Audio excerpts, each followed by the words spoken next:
Go ఏంట్రా ఇది? నా కాళ్ళ కింద తగులుతుందిరా. అన్నా పాలు పోస్తున్నాడన్నా. రే పాలు పోసుకునేదిరా. రే పాల డబ్బారా?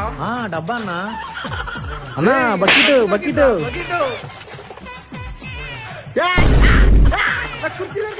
కుర్చీ కుర్చీ గట్టు రండి, గట్టు మీదకేసేయండి.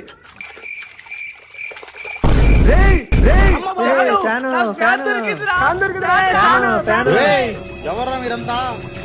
దాదా ఫ్యాన్ దొరికింది దాదా. ఇంట్లో ఉన్న సామాన్లను బయట అవుతారంటే ఇల్లా ఇల్లా ఆ చెరువు కదా ఇది. జగన్మోహన్ రెడ్డి ఇచ్చిన ఇల్లురా, జగన్మోహన్ రెడ్డి ఇచ్చిన ఇల్లురా. వర్షాకాలం కాబట్టి మునిగిపోయి, వేసవకాలం రండి కనిపిస్తాయి. ఎక్కడ సామాన్ అక్కడ పెట్టి బయటికి రండి రా. పెట్టేద్దాం. అరే ఫ్యాన్, ఆ ఫ్యాన్ మాత్రం బయటికి చూసి అంత మోసపోతిరి